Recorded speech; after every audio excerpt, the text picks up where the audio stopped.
Hello and welcome to our Shakespeare and Fear in Conversation panel.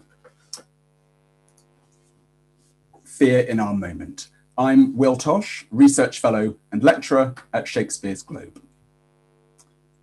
2020 has been a year which, even as it has taken us a step further from Shakespeare's time, seems to have brought back to the present day some very historical fears.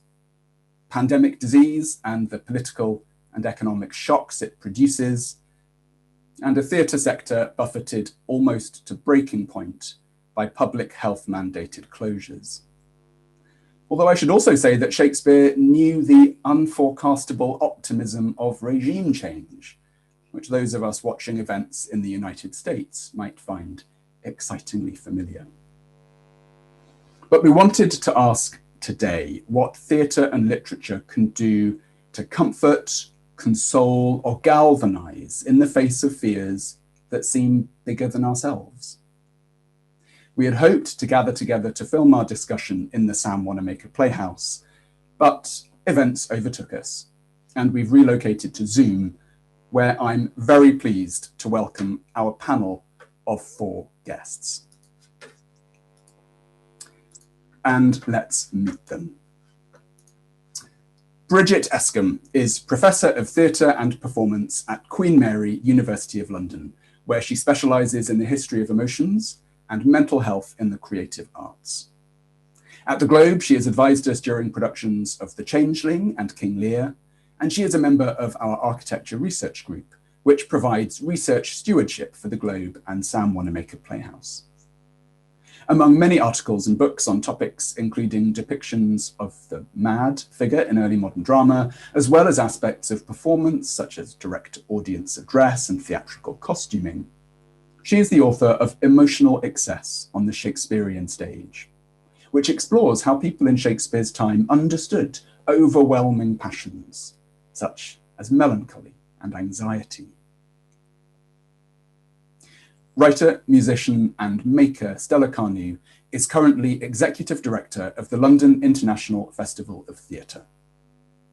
Recently, she created the concept design for Black Women in Theatre and co-curated that movement's series of events, including the #WeAreVisible initiative.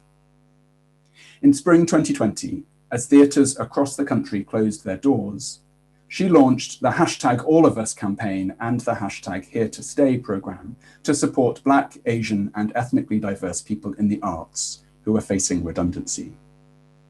Stella was previously executive producer at Oval House in South London and has a 27-year career behind her in the UK, US, and Australia. Joseph Marcell is one of this country's most experienced and most revered classical actors. At the Globe, he has appeared in Cymbeline, King John, Much Ado About Nothing, Coriolanus, Omeros, and Under the Black Flag, as well as the title role in King Lear, for which he received a nomination for the Helen Hayes Award for Best Actor when that production toured the United States. Most recently, he starred as Duncan in Macbeth in the Sam Wanamaker Playhouse and online. His CV takes in the RSC, the National Theatre, the Lincoln Centre, the West End, Broadway, and venues across the UK and US, as well as television shows including The Fresh Prince of Bel-Air, Death in Paradise, The Bold and the Beautiful, and EastEnders. And finally, Michelle McMahon is an actor, writer, and director with over a decade of experience working in the UK, Ireland, and internationally. Trained at Trinity College Dublin and the London School of Economics and Political Science, she brings her theatre practice together with her research experience to produce plays, workshops, and events to explore ideas and gather behavioural insights in creative ways. She is particularly interested in how our minds work and is currently developing a new play inspired by a 19th century novella, investigating our relationship with acute anxiety in 21st century life. Welcome to all of you, and thank you very much for joining us. I've got a question to start with that isn't supposed to be a trick question at all, although after the events of yesterday across the Atlantic, it sort of seems like it might be. And that question is, how fearful are you feeling now? And I'm going to come to Stella first with that question. It's interesting, isn't it? Because I think on the one hand, yesterday was not only a historic, but a momentous day. But I found myself this morning thinking, but still 73 million people voted for Donald Trump and they still are there. And that fear kind of started to creep in again. So I think on a global scale, I'm probably, if we're talking 1 to 10, I'm probably hovering around a 5 or a 6. On a personal scale, it is a little bit lower, given that I am currently coming to the end of my self-isolation, having to quarantine from being away, and I'm about to be let loose tomorrow. So I've had a whole 14 days of, have I got COVID? Have I not got COVID? What did I do wrong while I was on holiday? Why did I go on holiday? But no symptoms and I'm fine. And tomorrow is a new day for all of us. Very good. We're very glad to hear that you don't have symptoms, but amazing how those fears have become so global, but also so personal all at once. Bridget, how about you? How fearful are you feeling today? I think that possibly as a personality, I'm quite good at repressing fear so that it becomes a sort of low-level nagging anxiety. I think I've felt a low-level nagging anxiety about many things, political and cultural, since around 2016. And my fears have sort of emerged in really odd, trivial places. So I think I probably lost all my Twitter followers because I don't think I've been on Twitter certainly since 2018, certainly since COVID began. And there's something about seeing people's communal fears and rage, even though I'm in quite a social media bubble and I kind of agree with everyone who I read on Twitter. Nevertheless, I can't handle that admission of fear. I have to say that yesterday I did feel a literal lift of some of that low-level anxiety. In terms of the pandemic, I fear for other people. Again, I think in terms of my own self, I'm sort of old-ish, not really vulnerable, but not as vulnerable as a young person.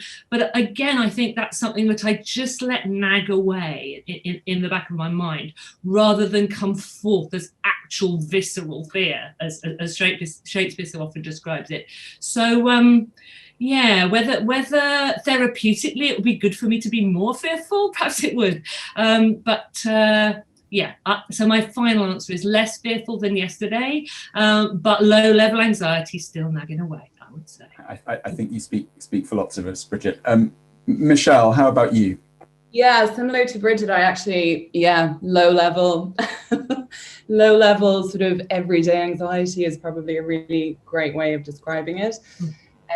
I think the voice of that anxiety has become a lot calmer over the past couple of months.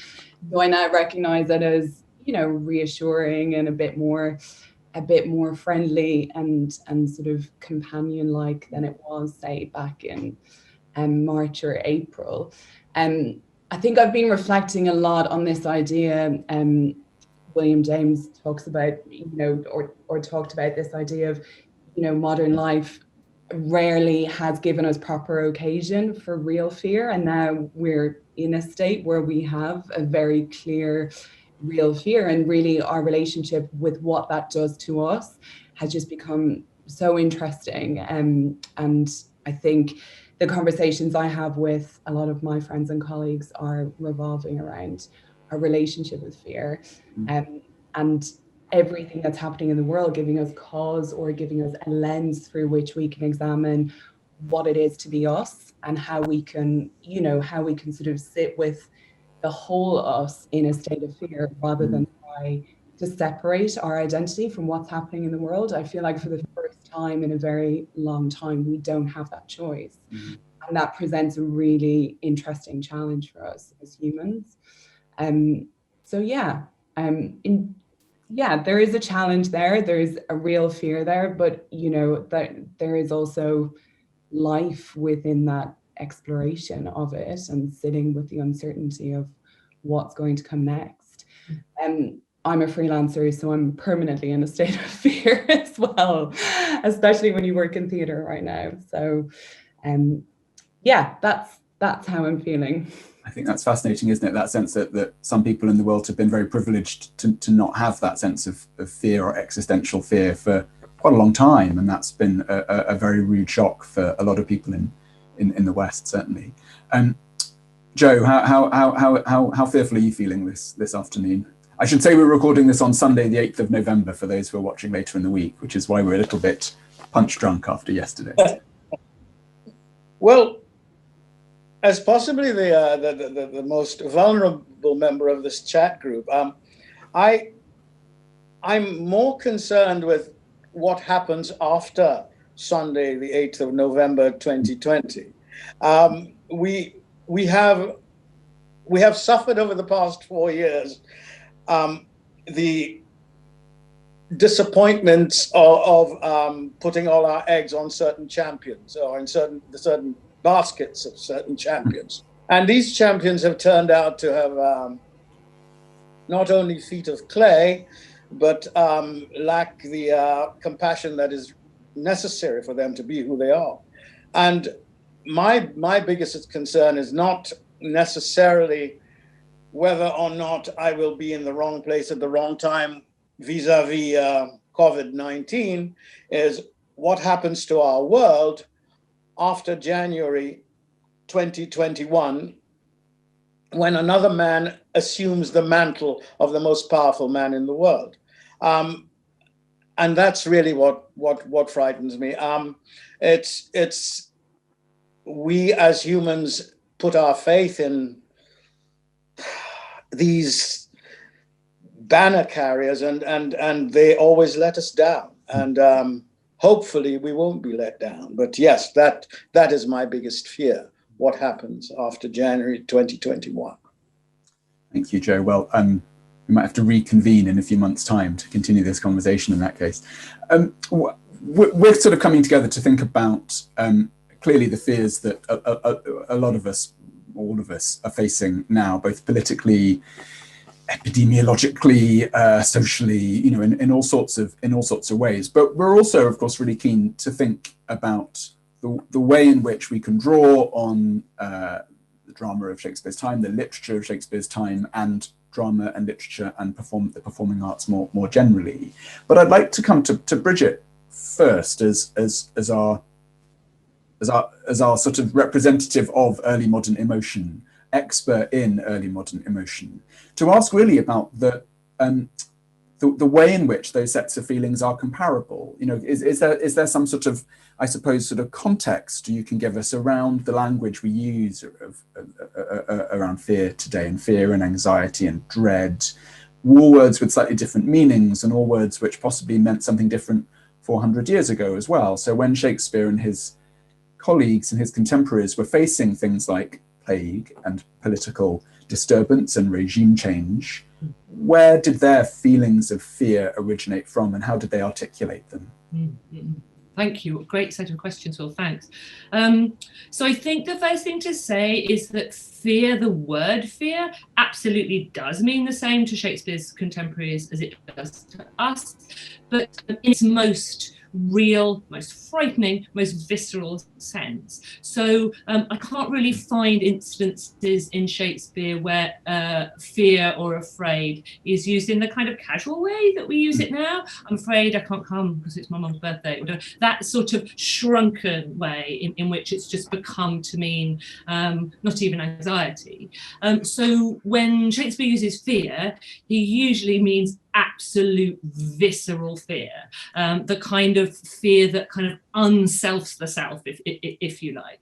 And it is often described very bodily, so hair standing on end, heart knocking against the ribs, in Macbeth, for example. And that's really because that's how Shakespeare and his contemporaries thought about emotions, that they're absolutely physical and visceral, and a strong emotion can be brought about absolutely by external trauma, but it's felt and created in the body very physically.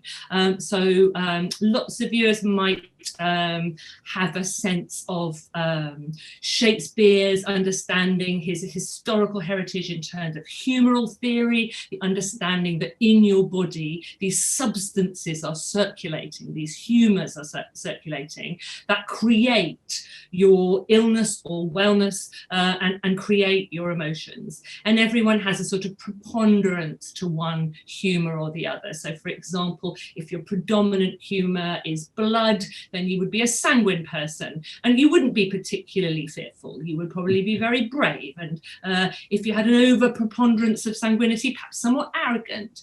If you were melancholy, that literally meant you had black bile circulating in your body. And that was a damp, cold humour that would tend to make you more fearful, a more fearful person.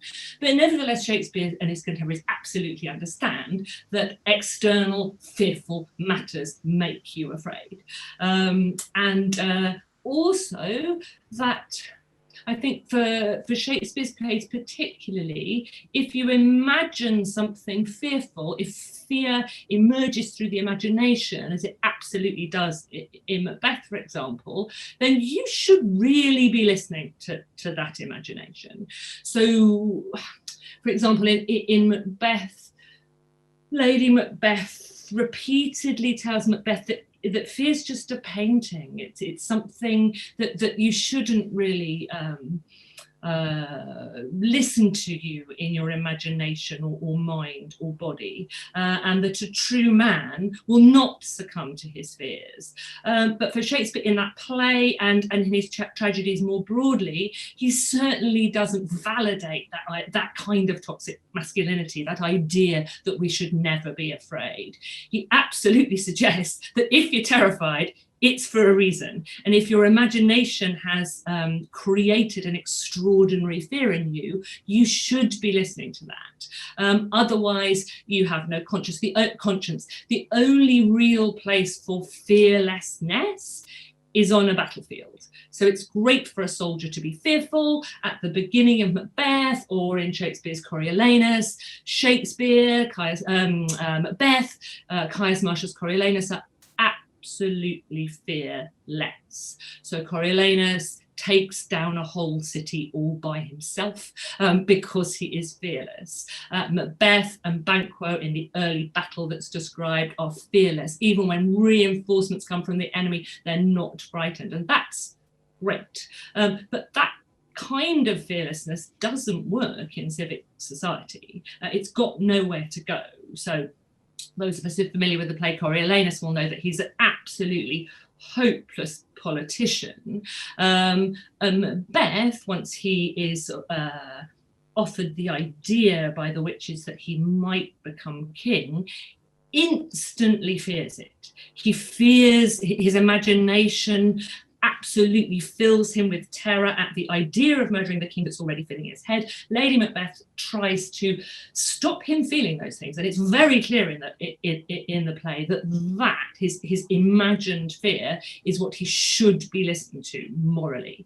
So fear is absolute visceral terror for Shakespeare in a lot of his descriptions of that feeling, but it's also something that we absolutely have to pay attention to, rather than this sense that we must always batter down our fear. That's really only applicable in defensive situations, if you like, on battlefields. Say something else. Well, sorry, go ahead. I was going to say, I mean, what's fascinating about your description of that kind of visceral dread that comes from, it can come from outside factors, it usually does, is that it doesn't seem like that Shakespeare's world's idea of sort of physiology and psychology had much space for those sort of, those kind of modern or postmodern doubts and anxieties and kind of niggling fears. And maybe these days, actually, we've got quite a lot bigger fears to worry about. But I suppose that sort of sense of the kind of inward fear, the sort of fear confined to your brain. Did Shakespeare's society have a kind of sense of that as a feeling, or was a Shakespearean fear always a full body feeling? Yes, I think the way it's written about in the plays would suggest it's, yes, almost always a full-bodied feeling. That's not to say that Shakespeare or his contemporaries might not have felt what we would call anxious, but it's not something he's writing plays about. It's not something that particularly, I suppose, going back to, I think, something that Michelle said, in terms of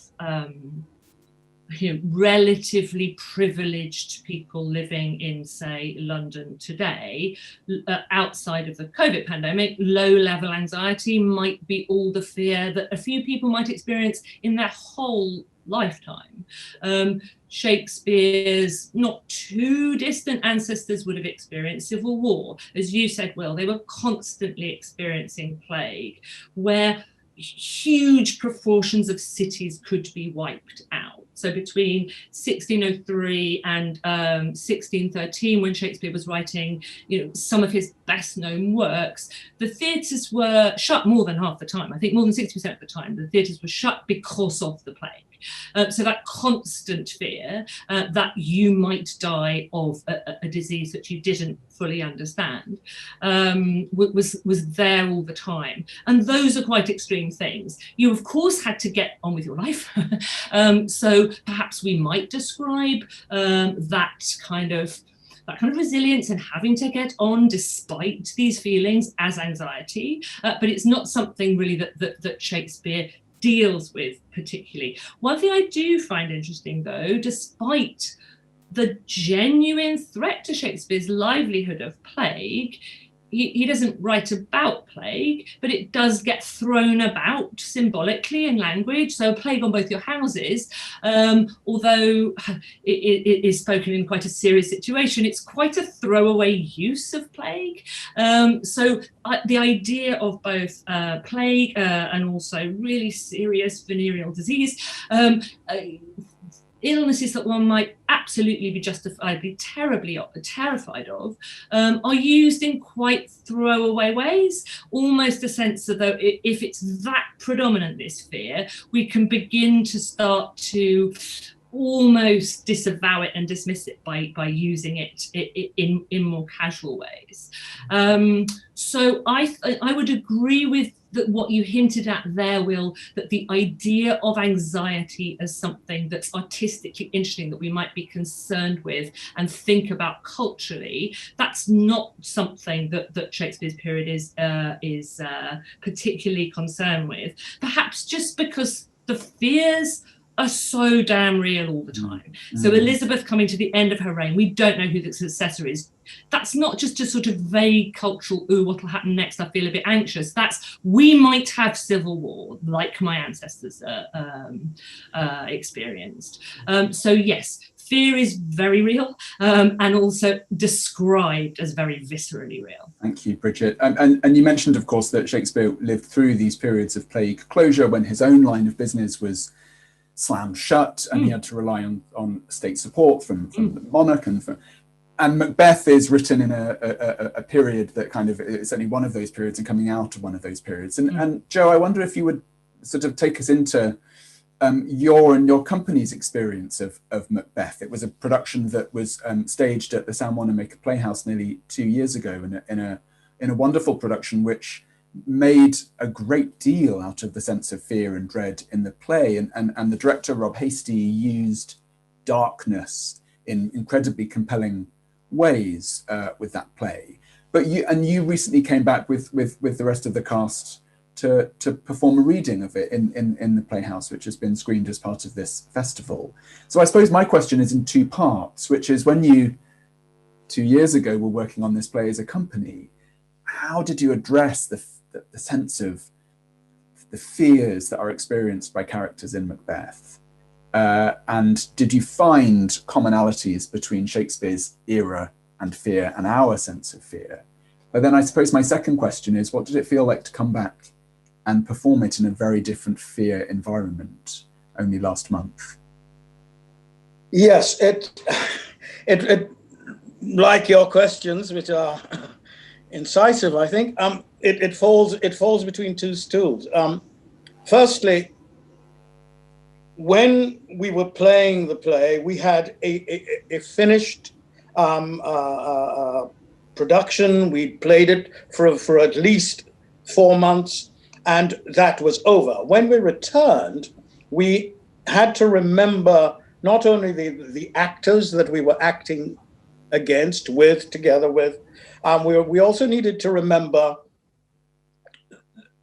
the qualities that our director, Rob Hastie, had imbued the production with. So it was very, very complicated. So although it was a reunion in a sense, it was also a rediscovery in another sense, because we were wearing masks. We had our scripts. We couldn't allow ourselves to be distracted by the script or by the mask, and yet we had to utilize them. They were part of our lives today. When we started rehearsals on this play, the play has from the very, very first sentence has this. How do you describe it? There's a sense of impending horror in the whole play from that very first moment. Also, fair is foul and foul is fair. Nothing is forbidden.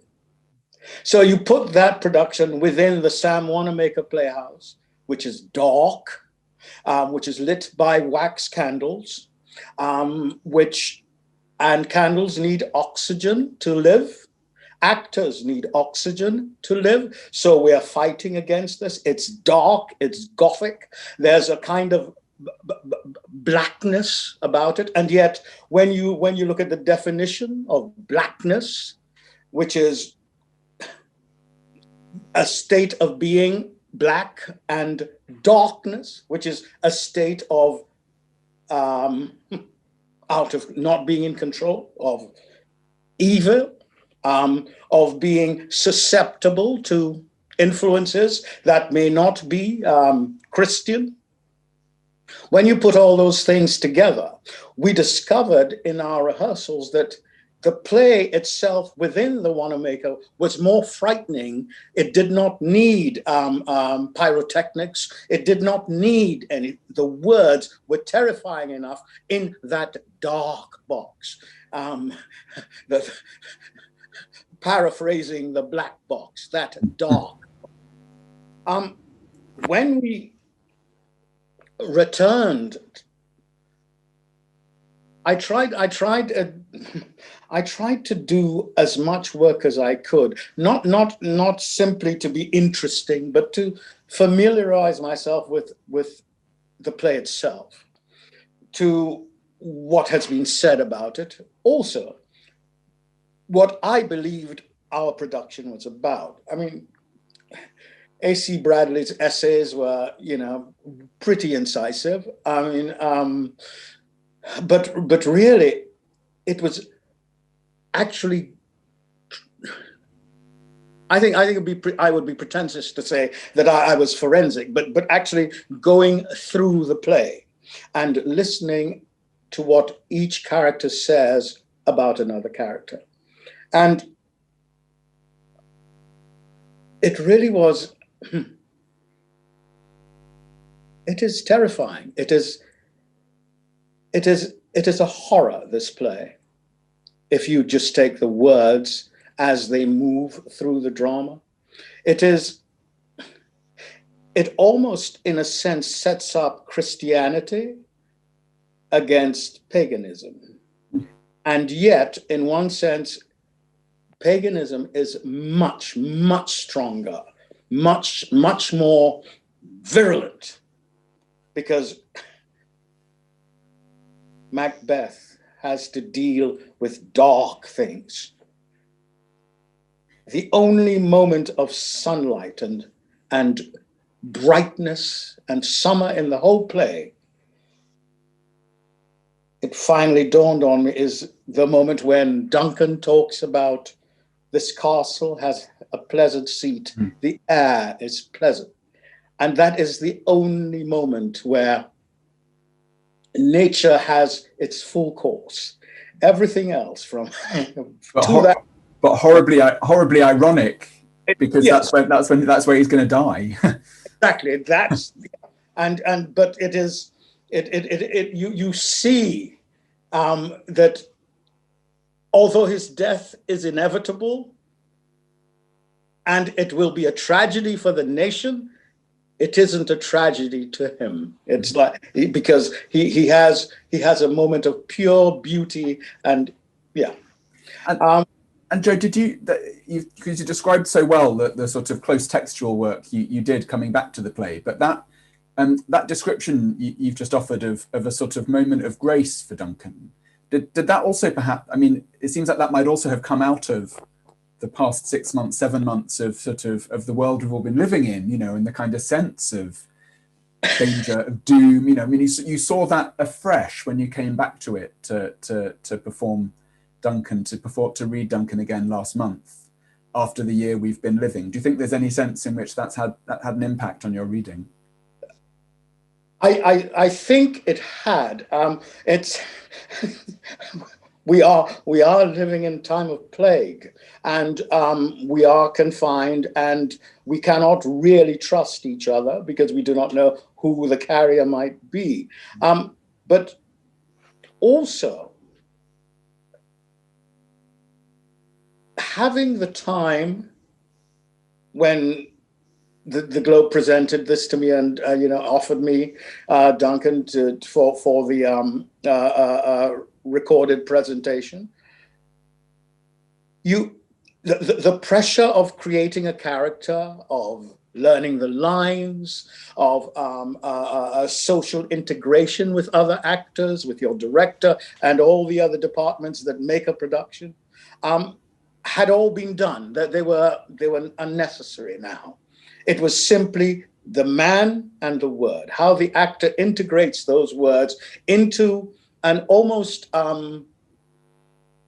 still being, because there's no movement, there are no battles, there's no pyrotechnics, and it's those moments. And I as I said before, I don't want to say I was being forensic in any way, but by simply going through the play and seeing that it's darkness,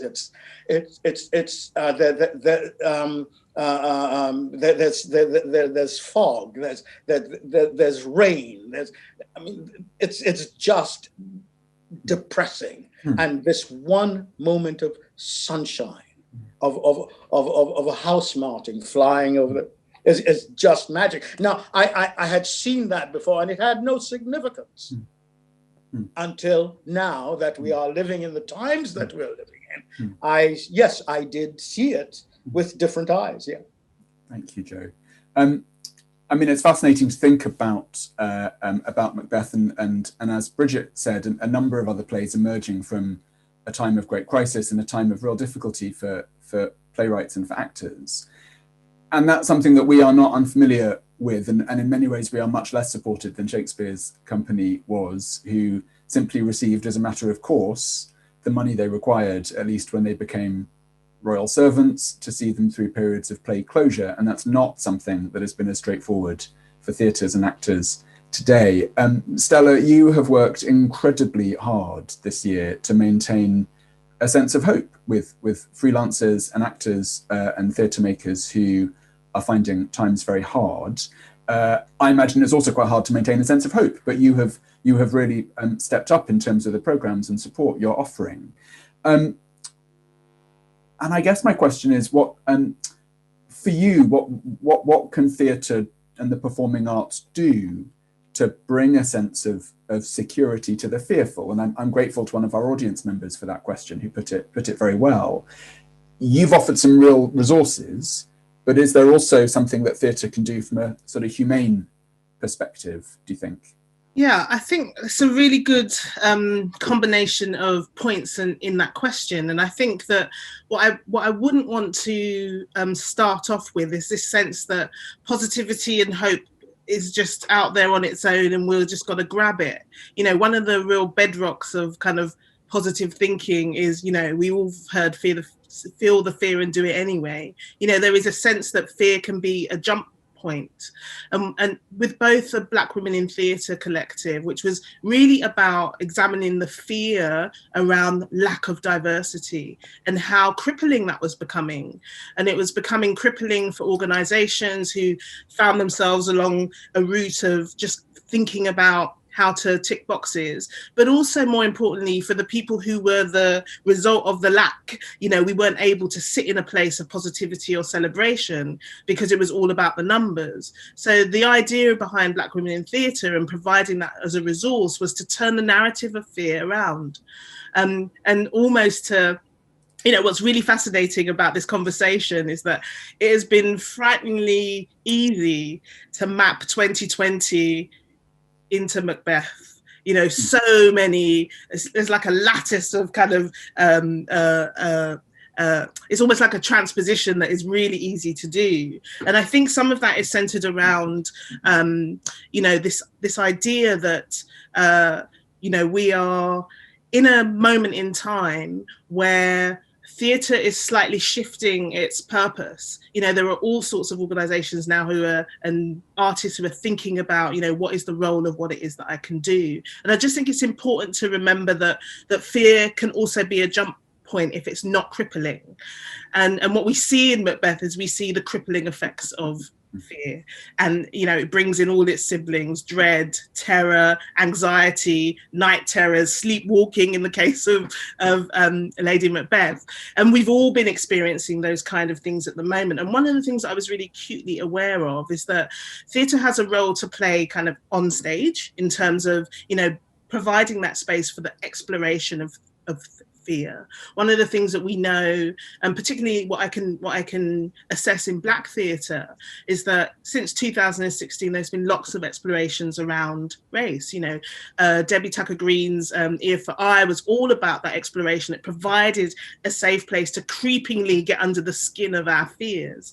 And there is also this particular fear around COVID, which again has permeated and challenged the sector, not just in terms of thinking about its own survival, but so what is the role of culture in this climate of fear, and in this climate where people are looking to everyday things that can help them to stabilize.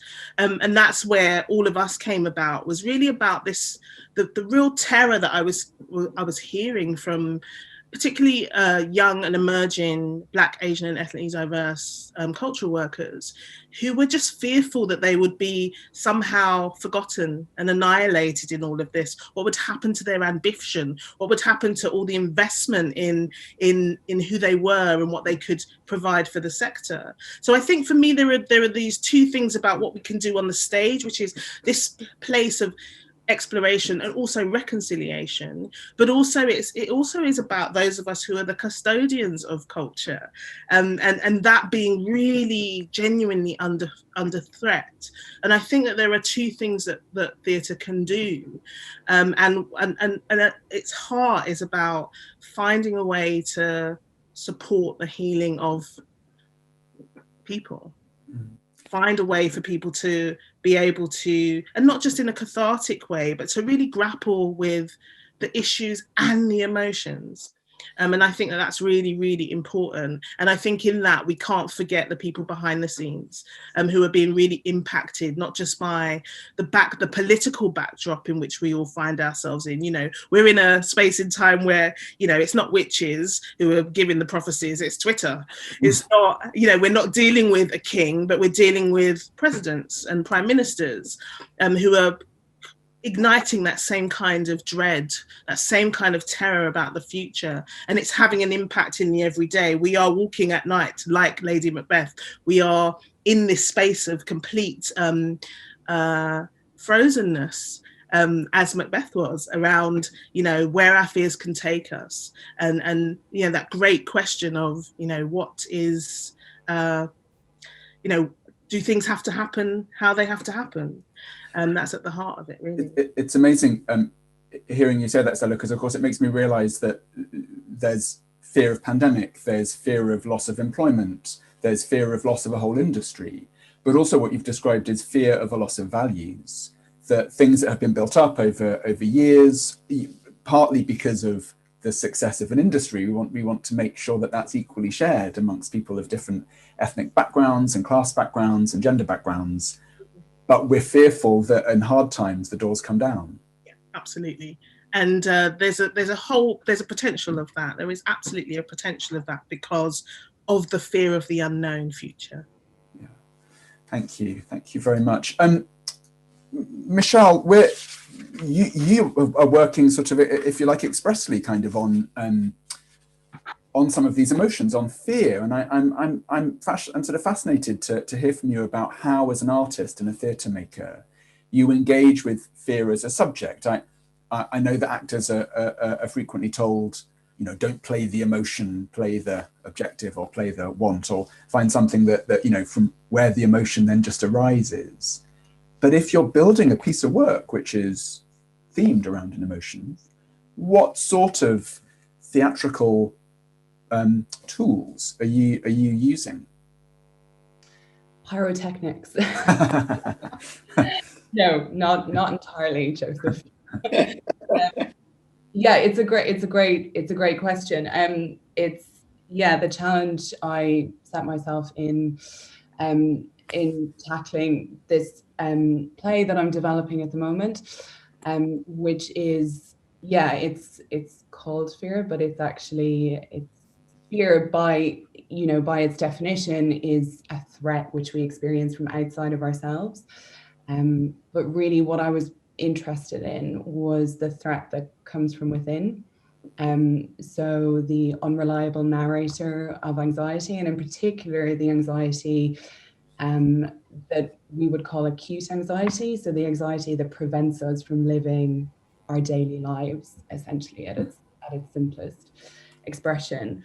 And yeah, I mean, I think it's been an incredibly interesting process because I have been thinking about those things, but particularly I've been thinking about the audience's experience of anxiety, which is really, really important for me in taking this to stage, that it's something that people can experience without a heavy use of metaphor, without, a description, like something overly descriptive, so that what we're capturing is the lived experience with integrity. So in the process of getting to where I am right now, I've been working with a really brilliant team, and having a good team is always one of the single best ways of creating something with rigor. And I've been working with Colette Hirsch, who is a clinical psychologist, and she runs the Centre for Anxiety and Trauma out of King's College London.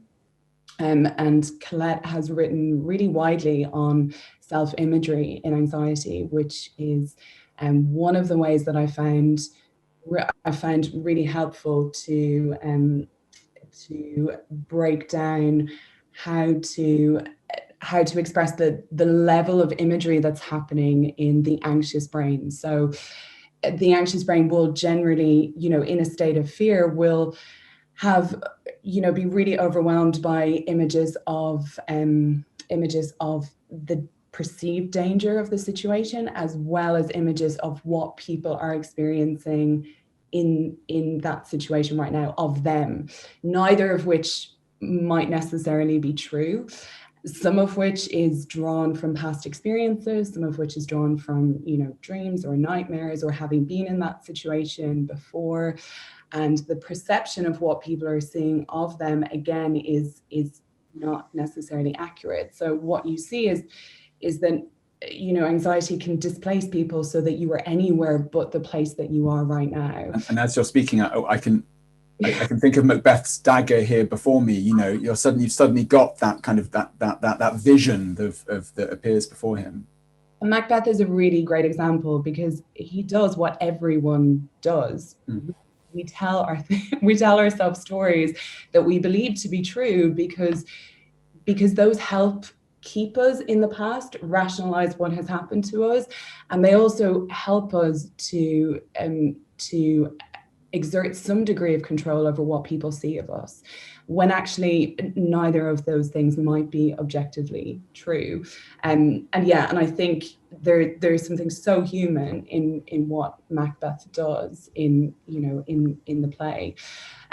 So for me, when I was looking at how to do that, I started to play with the idea of the protagonist who is suffering acutely from anxiety, of dividing what she chooses to tell the audience live and then what we hear in voice, and then not deliberately allocating those lines between live and between live and recorded, so that we can achieve what I heard from my research was this sense of enveloping. And when we're dealing with a sort of end on stage, it's difficult to envelop an audience without sort of coming at them from behind, which is not what we want to do.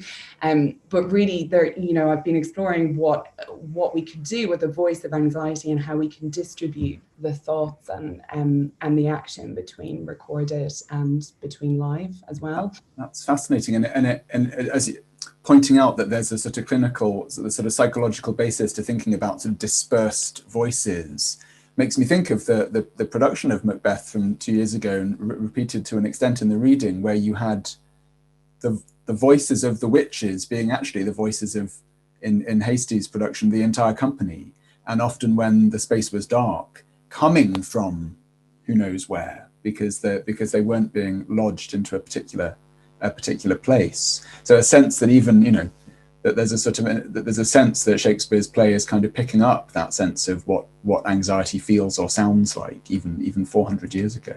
And I'm fascinated to hear you talk, Michelle, about making the audience experience sort of that sense of anxiety. And I'm wondering what the impact of a COVID theatre going experience might bring to that production when it happens, and we look forward to seeing it when it does. But because my one experience of post-COVID theatre going was at the Bridge Theatre, London's Bridge Theatre, which until very recently was running a series of monologues in a socially distanced auditorium.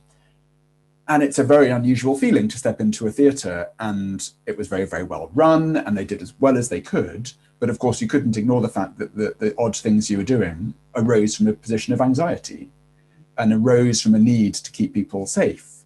And of course, that leaves you in a different position when you sit down, in a way that we're not used to doing. And Michelle, do you see your forthcoming production as, are you imagining it in a COVID or post-COVID world, or are you imagining it in the halcyon past days when we could just rock up at a theatre and take our seat? I think it would be unwise of me to suggest that we should continue to live in the past, given the subject. No, I think the experience that we've all shared presents a really distinct challenge. And I can't ignore the fact that a lot of what I found in my research is mirroring itself in society now. I mean, when I was drafting this, I certainly imagined the world as a really unsafe, hot, turbulent space, but I wanted to be deliberately indistinct about why, because there were so many different things to draw on. And I think what was more interesting for me was how we play havoc with ourselves and one another, and that is the distinctly human experience. What I did do as well is, and I'm finding it interesting to see how it's playing out in my own life, was I brought nature quite heavily into it. I think it's really useful. Alan Watts talks a lot about this in The Wisdom of Insecurity, which is a brilliant book if you've got a week or two to sort of settle down with. But our fascination and the joy that we get from being in nature and with nature is so great. And I definitely have about 10 more plants than I planned to at the beginning of all of this. But and people have more dogs. It's not possible to get a growth in like puppy ownership went up by 110% during the pandemic. But really, when we look at nature, we are also incredibly envious of it. And that was something I played a lot with in writing this as well, was you know, looking at nature you know, from a place of jealousy, because really animals have this incredible capacity to eat, to be at peace with themselves, to play, to have a 30-second memory. And yeah, I wrote one scene where the central character is having a wordless war with a squirrel, purely because she can't really reach and get a satisfying breath into her lungs. She's experiencing this shortness of breath that comes with anxiety, and the squirrel is whirring because it's got, you know, it's got so much oxygen whirring around its body. And nature can just teach us so many great things about ourselves, and their ability to be present is something that is not available to us in a state of abject fear or anxiety. So true. It's taken away. You'll be very pleased to know that my dog, who lives in the moment, has been banished from my house for this hour, so he will not be interrupting this recording because he does live in the moment. Thank you so much, all of you. We asked the people who've made reservations to see this when it's screened at 7 o'clock if they had any questions when they booked their when they made their reservation, and we did have some questions that arose, obviously not from people who've heard our discussion yet, but from people who've been thinking about these questions themselves. And I'm going to close just for the last 10 minutes or so with, should we call it a quick fire round? We haven't got any buzzers, but I will share the questions with you. And the one that really caught my eye was a booker, and I'm sorry I haven't got the names of the questioners with me, who asked a question about the possible drawbacks of escapism as a way of dealing with present day fears. And wanted to know if there's anything you can suggest, all four of you can suggest, to prevent, and this is the questioner's words, an unhealthy dependence on fictitious scenarios that help us to escape reality. And the questioner offers as an alternative, simply pressing pause for a little while. So that's sort of, I suppose, the more helpful way of thinking about escapism. But is there a sense in which escapism can be a drawback from fear? Bridget. That's so interesting. I guess because we've got Joe here from Macbeth. In preparing for this session, I've been thinking about Macbeth a lot. And I suppose one could argue that, well, if you go to a 400-year-old play, or you read a 400-year-old play, it feels very distant from you. You can say, well, at least I don't live during a civil war in ancient Scotland. So you could kind of suggest that was escapist. But I don't think that's how that play works on us at all, because of this really visceral language. I think it tends to bring out rather than to repress, if you like. So it also almost feels as though it works better with a kind of a psychoanalytic psychological model than a cognitive behavioral psychological model, because that play isn't telling us that Macbeth's terror is illogical. His terror is what comes forth when he admits to himself, or when his conscience tells him that he's about to do something horrific. And when he's at, the banquet after he's killed Banquo, he doesn't just behave in a sort of mildly socially uneasy way because he's committed a murder. He's faced with a gory ghost. So one's fears are absolutely viscerally visited upon one. And for me, there is something different from escapism going on when you confront that.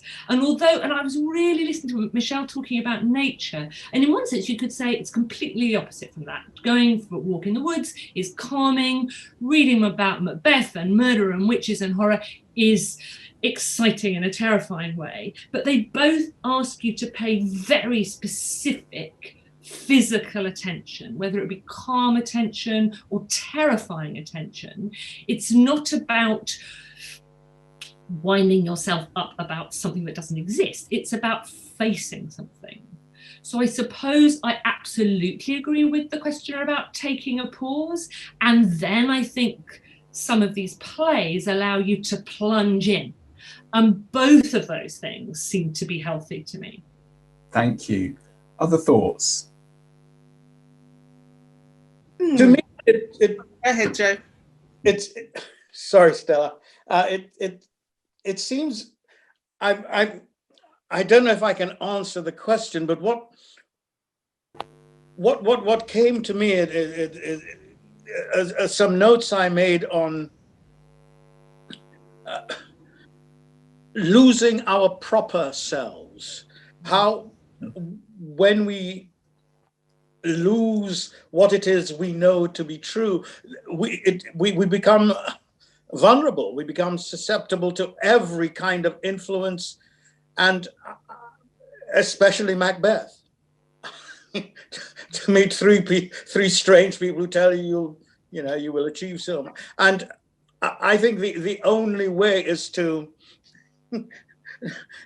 we had the phrase earlier, loss of values, to hold on to what you know is true, what you have been taught is true. That you do not stab and murder your best friend who has just offered you the world.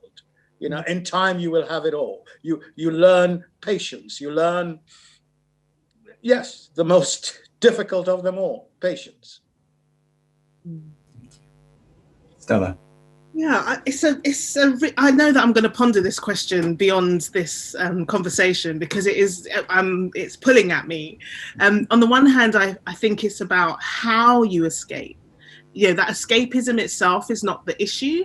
It's how you do it, because in escapism is the opportunity to reignite the imagination, because it is outside of the bounds of reality, and which is why the Netflix figures at the moment while we're in COVID are incredibly high. There is an escapism that we are consciously aware that we need and consciously involved in. Of course, there are extremities towards that, but I think, we're supposed to get something in those spaces. The space of fiction, the space on stage is supposed to give us the opportunity to purge our emotions, but also to absolutely use our imagination and ignite that. And that's what we bring back. If you think of it as a mythological journey, that's what we go to get, and that's what we bring back into this space. And then that becomes the useful tool that we use in order to make sense of our world and to figure out what we're going to do next.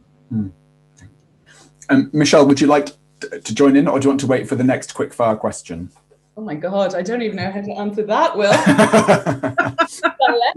What are your thoughts about escapism? I regret not answering them.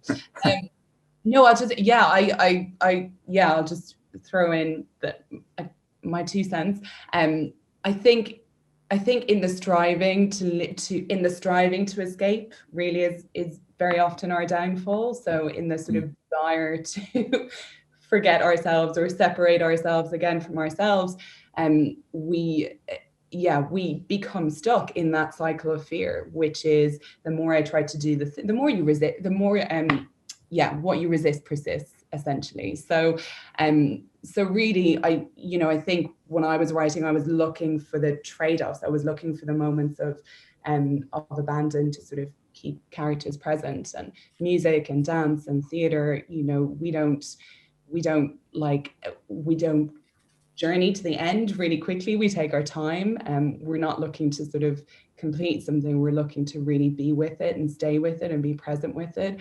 And yeah, certainly now, I miss that more than ever, because that's an irreplicable joy that we have when it comes to escaping the world that we're in without forgetting ourselves.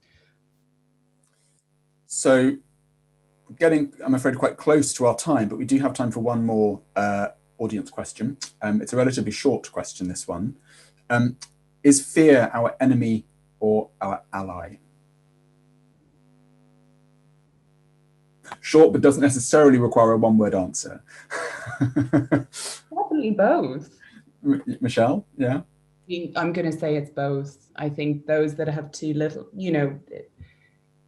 there are those with too little and those with too much, and it's at either end of the spectrum that we find, that there is more difficulty. But yeah, we can use fear to great effect, for sure. And it sounds like you're suggesting it's a necessity. Yeah, absolutely. Yeah, definitely. We don't have the saber-toothed tiger chasing us down the road anymore, but we do have our own versions of that, and also we have the blessing of a greater understanding of what it means to be human, and threats against which we can test that and grow our resilience. And really, the more we can grow our resilience, the better our lives. Joe, what do you think? This just came up in my mind. It seems to me in Macbeth's time, fear was very, very clearly defined.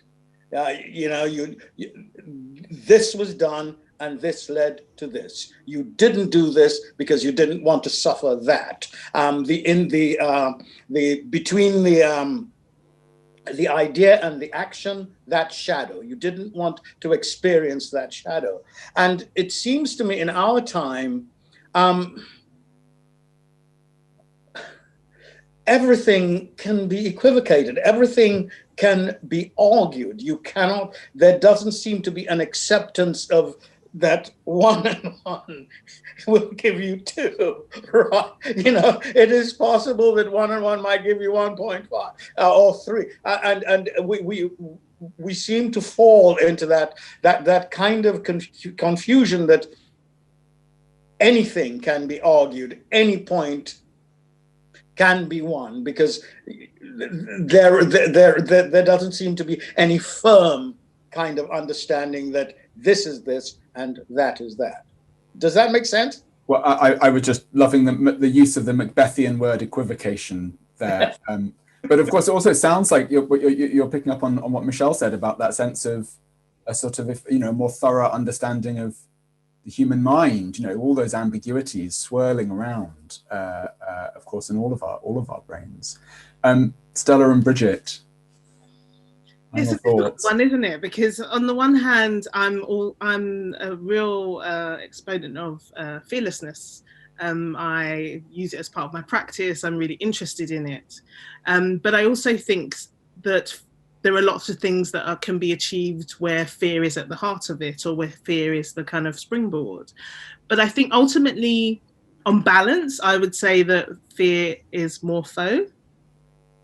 But can be a friend in times. It all depends on what Joe was saying about, the scale of consequences, and also the alchemy mix. How much is it? And I think it's a difficult one to answer. There's some kind of symmetry in yes and no, 50-50. But I think on balance, for me personally, and in terms of the things that I've seen this year, I think fear can be a foe, because we're trying to get out of being fearful. Thank you. Bridget. I guess certainly for Macbeth, fear is crucial. When he decides to be fearless, he becomes a tyrant. And Lady Macbeth says, well, why need we fear? What need we fear when none can hold our power to account? We don't need. She says that while she is distressed and sleepwalking. So that's the voice persisting, as Michelle says, that comes back and reminds her of how she was determined to be fearless. So obviously, because of completely wiping out one's natural human fears and just taking, that's how the Scotland portrayed in Macbeth gets into the appalling state that it does under the tyrant Macbeth.